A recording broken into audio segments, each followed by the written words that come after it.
Everyone is explaining what happened in Classroom of the Elite, Season 4, the exams, the new first years, the White Room students, and the betrayals. But almost every explanation is answering the wrong question. The biggest secret of Season 4 isn't hidden in a plot twist or a single dialogue. It's hidden in the direction the entire story takes.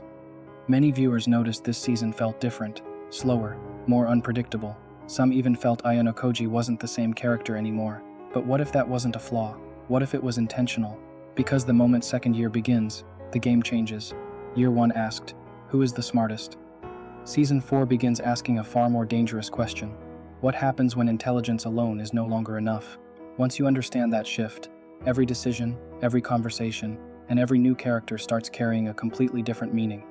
At first, it seems like the author is simply introducing stronger opponents. New students arrive, new classes form, and new conflicts begin. But psychologically, the new first years serve a different purpose. They destroy Ayanokoji's greatest advantage, certainty.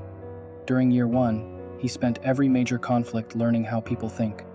Ryuen, Sakayanagi, Horikita, Kushida, Ichinose. Eventually, they all became predictable because every person follows patterns. The moment the new students arrive, that map becomes useless. Imagine mastering an entire chessboard only for someone to replace half the pieces with ones you've never seen before. That's exactly what happens.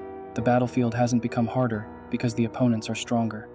It has become harder because predictability disappears. Most people think intelligence means always having the right answer. It doesn't. Intelligence is how quickly you adapt after discovering your answer was wrong. Our brains constantly predict reality before it happens. When reality changes, most people panic. Ayanokoji doesn't. He updates his model. That's why he appears calmer than everyone else. He's not reacting emotionally, he's recalculating. Season 4 forces him into situations where his old understanding no longer works, and instead of relying on previous victories, he starts building a new map from scratch. This is why characters like Hosen, Nanase, and Ichika matter far more than most viewers realize. They're not simply new rivals. Each of them challenges a different part of Ayanokoji's worldview. Hosen represents overwhelming force, Nanase represents uncertainty, but Ichika represents something far more unsettling. Until now, Ayanokoji has always been unique, the smartest person in the room. The only product of the White Room inside the school, Ichika changes that completely. For the first time, Ayanokoji faces someone who understands the same methods that shaped him. He's no longer fighting ordinary students. He's confronting another mind built by the same system. And that's where the hidden meaning begins. Most fans believe the White Room exists to create intelligent children. That's only half the truth. Intelligence was never the final goal. The White Room wasn't trying to create someone who knew everything. It was trying to create someone who could function without emotion, interfering with logic. That sounds perfect, until those students enter the real world. Real people aren't perfectly logical. Relationships influence decisions. Emotions override reason. Pride destroys strategy. Suddenly, a system built on pure calculation collides with human unpredictability. That's why Ayanokoji spends so much of Season 4 observing instead of acting. Many viewers interpreted this as him becoming passive, but predators don't attack the moment they enter unfamiliar territory. They observe first. Ayanokoji isn't hesitating, he's studying patterns. Most people listen to what someone says. Ayanokoji pays attention to why they said it, when they said it, and what they chose not to say. That's a completely different level of observation. This becomes especially important because the real battles this season aren't physical, they're psychological. Every conversation is an exchange of information. Every pause reveals confidence or hesitation. Every carefully chosen sentence exposes priorities. While everyone else is trying to win arguments, Ayanokoji is trying to understand the person behind the argument. That's why some of the most important scenes don't involve action at all. They're battles fought through information. Then there's Tsukishiro. Most viewers see him as another antagonist, but symbolically he represents something much bigger. He represents the White Room itself. No matter how much freedom Ayanokoji gains inside the school, Tsukishiro reminds him that his past is still following him.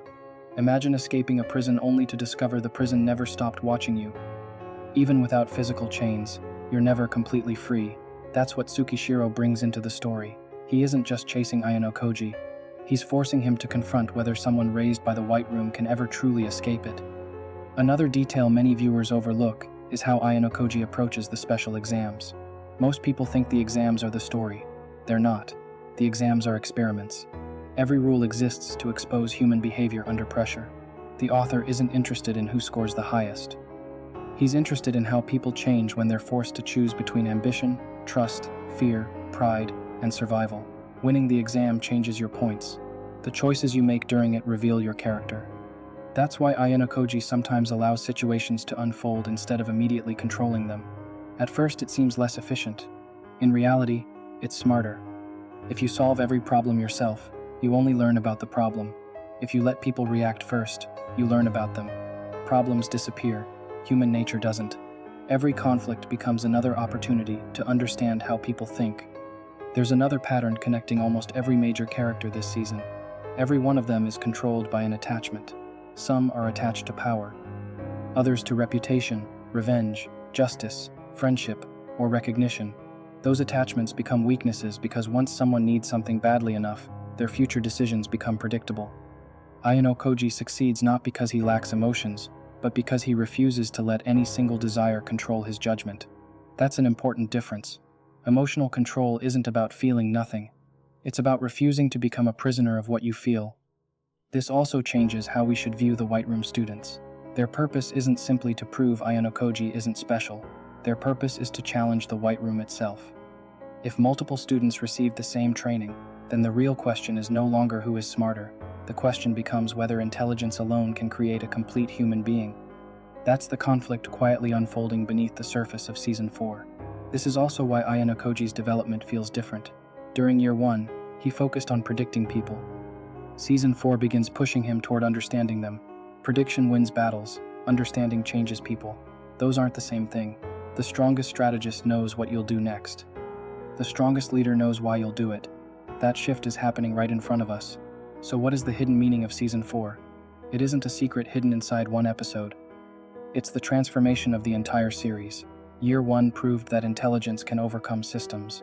Year 2 begins asking whether intelligence alone can understand humanity. That's why the atmosphere changes. The challenges are no longer just about strategy. They're about trust, identity, freedom, and human nature. The author isn't raising the power level. He's raising the philosophical question. Most viewers think Season 4 is simply the beginning of a new school year. I think it's the beginning of something much bigger. It's the moment Classroom of the Elite stops asking who is the smartest and starts asking whether the perfect strategist can ever become a complete human being. Because in the end, the White Room didn't just create extraordinary intelligence. It also created someone who now has to discover everything intelligence alone could never teach. And that may be the most important lesson hidden inside Season 4. Maybe that's why so many people felt Season 4 was different without being able to explain why. They were expecting another battle of intelligence, but the author had already moved on. The exams became background noise. The victories became secondary. Even the White Room itself stopped being the destination and became the question. Because if the White Room truly created the perfect human, then why does Ayanokoji keep searching for something it could never teach him? Think about it. Every new character introduced this season isn't simply another obstacle. They're another piece of evidence in an argument the author has been building since second year began. Hosen challenges strength, Nanase challenges trust, Ichika challenges identity, Tsukishiro challenges freedom. None of them exist just to make the story more exciting. They exist to expose the limits of a person who is taught everything except how to truly live. And once you see that pattern, something strange happens. You stop watching Classroom of the Elite as a story about a genius manipulating people. You start watching it as an experiment asking whether the smartest person in the room can ever understand the one thing that can't be solved like an equation: the human heart. So maybe the biggest hidden meaning of Season 4 isn't hidden in a single scene at all. It's hidden in the question the author quietly leaves behind. Can perfection ever become human?